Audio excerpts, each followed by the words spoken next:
Hello everyone and welcome to the Oklahoma Accent Challenge. This is the Grapes of Wrath, page 194 of the original book. Well, we ain't none of us jumping for fun, said Ma. You just keep watching the pots. On the edge of the ring of firelight, the men had together. With tools, they had the shovel and the mattock. Pa marked out the ground, 8 feet long, 3 feet wide. The work went on in relays. Pa chopped the earth with the mattock, and then Uncle John shoveled it out. He'll chop in Tom's shell, and unchopped in Connie's shell. And the hole drilled down, for the work never diminished in speed. The shovels of dirt flew out of the hole in quick spurts. Tom was shoulder deep in the rectangular pit, and he said, "How deep, Pa?" "Good and deep, a couple feet more. Get out now, Tom, and get a paper roll." Tom pushed himself out of the hole, and on took his place. Tom went to Ma, where she tended the fire. "We got any paper and pen, Ma?" Ma shook her head slowly. "No, there's one thing we didn't bring." She took toward Sari, and the little woman walked quickly to her tent. She brought back a Bible and a hemp pencil. "Here," she said, "there's a clear page in front. You stand and tear it out." She handed book and pencil to Tom. Tom sat down in the firelight. He squinted his eyes in concentration, and at last wrote slowly and carefully on the end paper in big clear letters. "This here is William James Joe.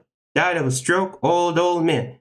His folks bury him because they got no money to pay for funerals. Nobody killed him, just a stroke, and he died." He stopped. "Now listen to this here." He read slowly to her. "Why, that sounds nice," she said. "Can't you stick on something from Scripture so it'll be religious? Open up and it is saying something out of Scripture." "Gotta be sure," said Tom. "I ain't got much room left on the page." Sari said, "How about God have mercy on his soul?" "No," said Tom. "Sounds too much like he was hung."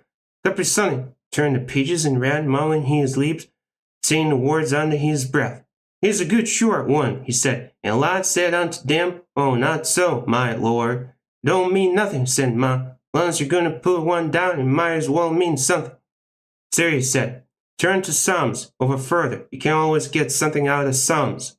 Tom flipped the pages and looked down the verses. "Now here is one," he said. "This here's a nice one, just full of religion. Blessed is he whose transgression is forgiven, whose sin is covered." How's that? "That's real nice," said Ma. "Put it one in." Tom worked carefully. Marie Instant wiped the fruit jar, and Tom screwed the lid down, tied on. "Maybe the preacher ought to wrote it," he said. Ma said, "No, preacher wasn't no kin."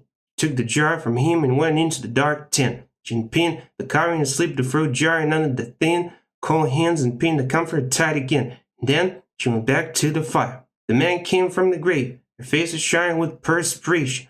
"All right," said Pa. And John and Noah and Al went into the tent. They came out carrying the long pin bottle between them. They carried it to the grave. Pa leaped into the hole, received the bottle in his arms, and lay gently down. Uncle John put out a hand and held Pa out of the hole. Pa asked, "How about Grandma?" All right, that does it for now. Thank you so much for watching. Until next time.